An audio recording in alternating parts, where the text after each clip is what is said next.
Thank you, Liz. Amazing. I, for one, cannot speak publicly. If you can't tell already, it's fine. I'll work on it maybe sometime. But moving forward, we have Caroline, who's going to tell us how to salvage our life using bullet journaling.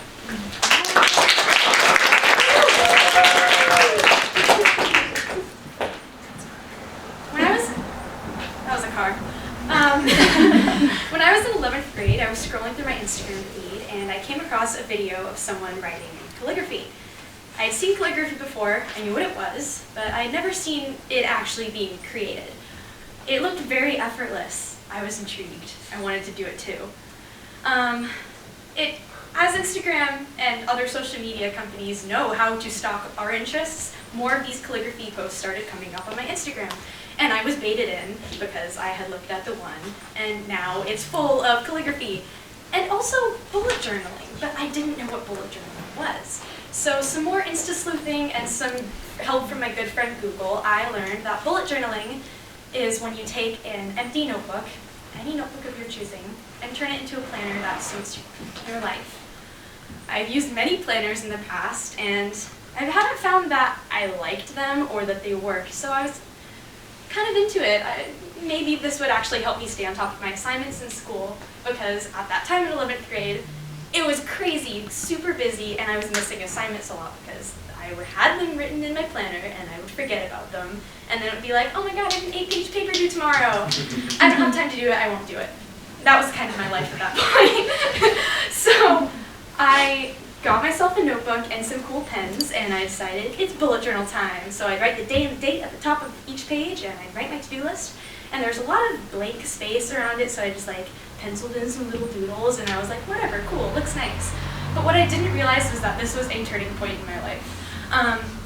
I realized that the little daily to-do lists were taking up a lot of space, so I decided to copy some of the weekly spreads I had seen on Instagram, where you fit the whole week in one page, and I copied like a vertical one from this YouTuber, Amanda Rach Lee. She's awesome, check her out. So each day was like a vertical column, and you write your to-do list in there. And I found that worked. That was like the secret code for me being able to use my weeks and plan my weeks effectively. The horizontal boxes in planners never really cut it for me. There was never enough space, but the vertical columns really did it. I was excited. So bullet journaling has influenced 3 aspects of my life: school, creativity, and mindfulness. The school part's kind of self-explanatory. Because it's a blank notebook and you need to make a place for every assignment and every appointment, you kind of don't forget them and you stay on top of them, and that's super cool and useful. So highly recommend it from that perspective, but I also didn't study at all in high school for tests. And when I came to Stanford and I took that first 31A midterm, that was really bad, so I decided I need to learn how to study. And because you can make your own pages in the bullet journal, I decided I'm going to make myself a study planner and stick to it. And that helped, and my grades improved from that. So useful for school. It was also useful for creativity. Earlier I mentioned the little doodles I do in the margins. Those became like full-on illustrations, and I actually learned how to do calligraphy just by copying the videos I saw on Instagram. So I found bullet journaling to be a really productive creative outlet for me, and as before I didn't consider myself a creative or artistic person at all, now I do, and it's because I had all this practice from my journal. The last aspect of my life that changed was mindfulness.